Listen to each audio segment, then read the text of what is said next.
तो अब आर पार का प्रश्नकाल, सियासी विरोध का स्तर अब निजी दुश्मनी में बदला है। संसद का एजेंडा विपक्ष ने डिरेल किया या फिर सरकार इसके में शामिल थी।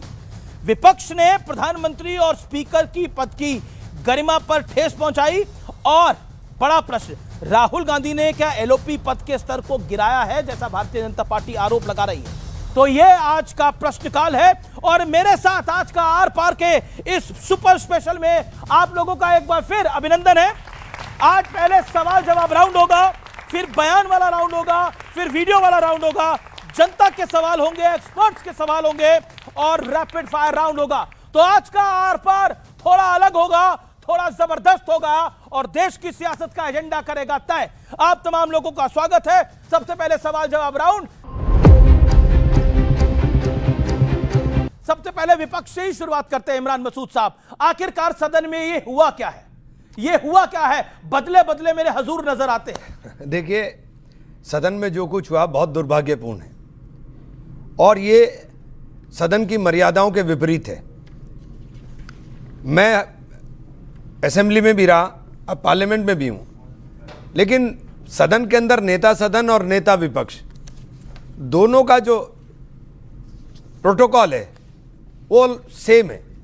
अगर नेता सदन खड़े होंगे तो उनको इंटरवीन करने के लिए बोला जाएगा और नेता प्रतिपक्ष खड़े होंगे तो नेता प्रतिपक्ष के लिए भी माइक खोला जाएगा। लेकिन ये पहली मर्तबा हो रहा है कि जैसे ही नेता प्रतिपक्ष खड़े होते हैं वैसे ही या तो माइक बंद होगा या इजाज़त नहीं दी जाएगी, जबकि परंपरा ये है कि नेता प्रतिपक्ष के खड़े होने के बाद स्वतः इजाज़त मिलती थी। तो ये जो नेता प्रतिपक्ष को ना बोलने देने का वो रहा, उसी पर हंगामा रहा कि नेता प्रतिपक्ष को बोलने दिया जाए और उसी हंगामे को लेकर के ये पहली मर्तबा हुआ कि प्रधानमंत्री जी का भाषण पार्लियामेंट के अंदर नहीं हो सका। जी। सुधांशु त्रिवेदी, क्या आपको लगता है कि आप राहुल गांधी को चांस ही नहीं देना चाहते थे, वो बोल ही ना पाए? कांग्रेस का आरोप है कि राहुल गांधी को बोलने नहीं दिया गया, उनका मजाक उड़ाने का प्रयास हुआ। देखिए, यह आरोप निराधार है। पहले 40 मिनट बोले थे, दूसरी बार में भी जब वो बजट पे भी बोले हैं तो भी आराम से पौन घंटे से ऊपर बोले हैं। राजनीति यह कहती है कि राहुल गांधी को बोलने दिया जाता क्योंकि भारतीय जनता पार्टी का बहुत लाभ होता।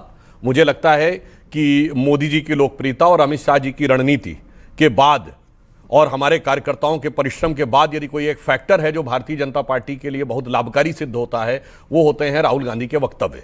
मगर सदन की मर्यादा और संवैधानिक शुचिता यह कहती है कि सदन के पटल के ऊपर व्यवस्था के तहत बोलें। जैसे उदाहरण के लिए आप कोई किताब तभी कोट कर सकते हैं जब वो किताब पब्लिश जी। जब आपसे कहा गया कि ऑथेंटिकेट करना है, तो ऑथेंटिकेट करना एक प्रक्रिया है संसद में।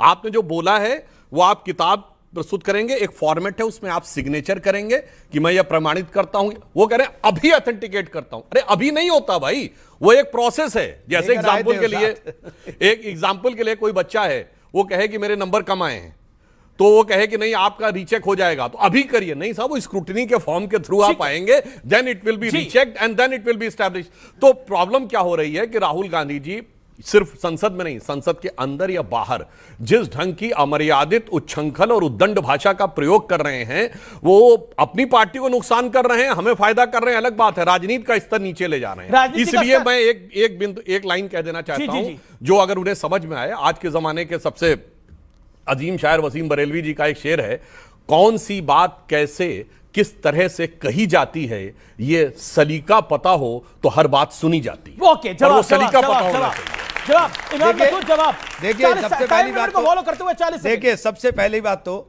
कि 2 बार राहुल जी नहीं बोले और 40 मिनट नहीं बोले, 40 मिनट में 50 बार इंटरवीन किया गया।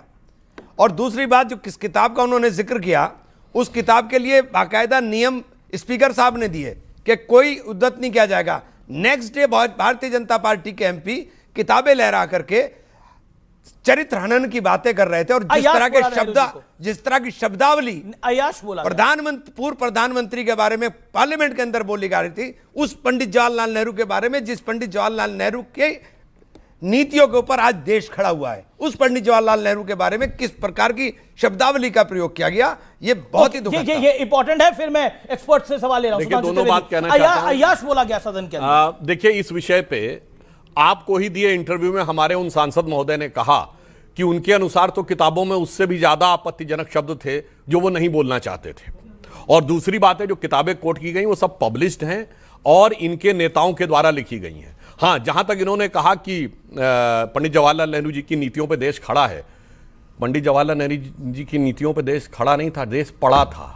जब उनकी नीतियां उखड़ी हैं उसके बाद देश खड़ा हुआ। एग्जाम्पल देता हूं, 91 में खड़ा है, अब जवाब दीजिए। नहीं, एक मिनट। 91 में मनमोहन सिंह जी ने बतौर वित्त मंत्री नरसिम्हा राव जी की सरकार में जब खुली अर्थव्यवस्था लाए, उसके बाद भारत उभरा। यानी नेहरूवियन मॉडल ऑफ सोशलिज्म जब तक खड़ा था तब तक भारत दबा था 1.5% 2% की ग्रोथ रेट और 10-12% की महंगाई में। और जब नेहरूवियन मॉडल उखड़ा और उखड़ के नीचे पड़ा, तब भारत की शक्ति का एक नया स्वरूप उठ के खड़ा।